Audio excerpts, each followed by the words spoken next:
ନମସ୍କାର, ଜୟ ଜଗନ୍ନାଥ। ଏଥର ଗଳ୍ପରେ ଆସନ୍ତୁ ଶୁଣିବା ଅବନୀ ମିଶ୍ରର ଅନେକ ଅନେକ ଶୁଭେଚ୍ଛା ଶୁଭକାମନା ସହିତ ମୋର ଗଳ୍ପ ବାପାଙ୍କ ଋଣ। ଗଳ୍ପର ଶୀର୍ଷକ ବାପାଙ୍କ ଋଣ। ବାପା ଏକ ସ୍ପର୍ଦ୍ଧିତ ଉଚ୍ଚାରଣ। ବାପା ଅରମା ବଣରେ ଦିଗ୍ବଳୟକୁ ଛୁଉଁଥିବା ରାସ୍ତାଟି। ବାପାଙ୍କ ଭିତରେ ଭଗବାନଙ୍କୁ ଦେଖି ହୁଏ। ସମସ୍ତେ କହନ୍ତି ସେ ପରା ଚଳନ୍ତି ଦିଅଁ। ପିଲାମାନେ କାଳେ ଗୁଡ଼ିଏ ହୋଇ ଅନନ୍ତ ଆକାଶକୁ ଦିଗହୀନ ହୋଇ ଉଡ଼ୁ ବୁଲୁଥିଲେ ବାପା ନଟେଇ ହୋଇ ସୁରକ୍ଷିତ ସ୍ଥାନକୁ ଟାଣି ଆଣିଥାନ୍ତି। ସହିବାର ଆଉ ବୋହିବାର ଜୀବନ୍ତ ମୂର୍ତ୍ତିଟିଏ ବାପା। ନିଜର ଇପ୍ସିତ ଇଚ୍ଛାକୁ ମାରିଦେଇ ସେ ସନ୍ତାନମାନଙ୍କ ମନରେ ନୂତନ ଆଶା ସଞ୍ଚାର କରିଥାନ୍ତି। କାନ୍ଧରେ ବସେଇ ଜୀବନର ଉଚ୍ଚତାକୁ ଦେଖାଇ ଦିଅନ୍ତି। ହାତ ଧରି ଜୀବନର ଲକ୍ଷ୍ୟ ପାଖରେ ପହଞ୍ଚାଇବା ପାଇଁ ବାଟ କଢ଼ାଇ ଦିଅନ୍ତି। ବାପା ଯାହାର ପାଖରେ ଥିଲେ ସେ ପୁଅ କୁଆଡ଼େ ସଭାରେ ହାରେନି। ବାପାଙ୍କୁ ନେଇ ଯେତେ ଶବ୍ଦ ବିନ୍ୟାସ କରାଯାଏ ତାହା କମ୍ ପଡ଼ିଯାଏ। ଆଜି କାହିଁକି ବାପାଙ୍କ କଥା ଭାରି ମନେ ପଡ଼ୁଛି। କହନା ବୋଉ, ବାପା ଆମ ପାଖରେ ଥିଲେ ଆମେ କ'ଣ ବାରଦ୍ୱାର ଶୁଣ୍ଢି ପିଣ୍ଡା ହୋଇଥାନ୍ତେ? କେହି କ'ଣ ଆମକୁ ଏମିତି ନିଚ ନଜରରେ ଦେଖିଥାନ୍ତେ?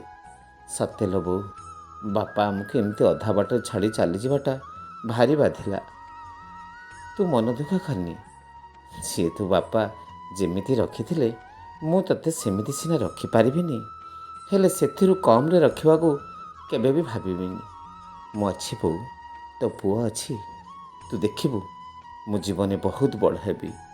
ତୁ ସେତେବେଳେ ଜାଣିବୁ ତୋର ଏ ପୁଅ କ'ଣ କରିପାରେ।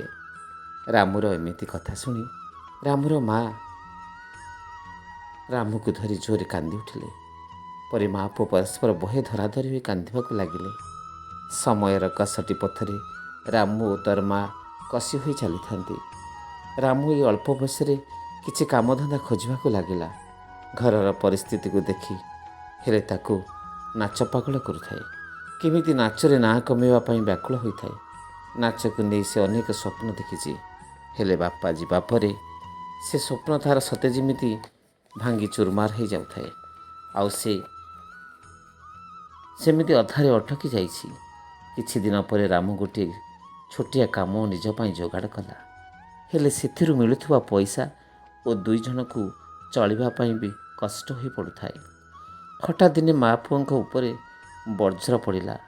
କଥାରେ ଅଛି, ବିପଦ ଯେତେବେଳେ ଆସେ ସାଥୀ ସଂଘାତକୁ ଧରି ଆସିଥାଏ। ପରେ ରାମୁ ସେ କାମକୁ ଛାଡ଼ିଦେଇ ପାଗଳ ଭଳି ବୁଲିବାକୁ ଲାଗିଲା। ଦିନେ ସହର ଭିତରେ ଜଣେ ବ୍ୟକ୍ତି ଗୋଟିଏ ଗାଡ଼ିରେ ପ୍ରଚାର କରି ଯାଉଥାନ୍ତି। ଏକ ପ୍ରତିଷ୍ଠିତ ଟିଭିର ରିଅଲିଟି ଶୋ ପାଇଁ ନାଚରେ ନୂଆ ପିଲାଙ୍କୁ ଅଡ଼ିସନ୍ ହେବ। ସ୍ଥାନ, ସମୟ ଓ ଅଡ଼ିସନ୍ ପାଇଁ 5,000 ଟଙ୍କା ଦେୟ ମଧ୍ୟ ରହିଥିବାର ସେ ଘୋଷଣା କରୁଥାନ୍ତି। ଏହି ଶୋରେ ବିଜୟ ପ୍ରତିଯୋଗୀଙ୍କୁ 50 ଲକ୍ଷ ଟଙ୍କା ଅର୍ଥରାଶି ପ୍ରଦାନ କରିଯିବ।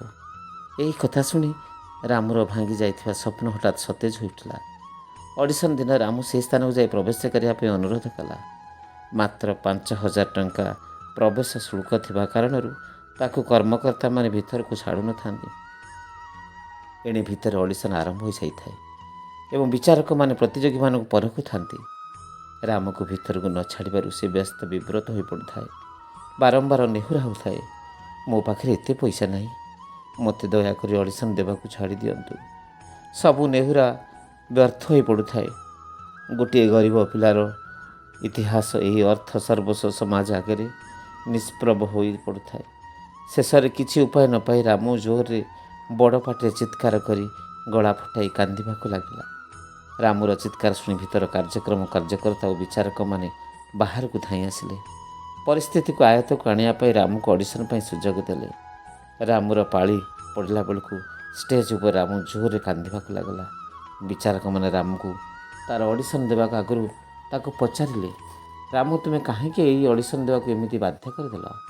ରାମୁ କହିଲା, ସାର୍, ମୋ ପାଖରେ କିଛି ବିକଳ୍ପ ନଥିଲା।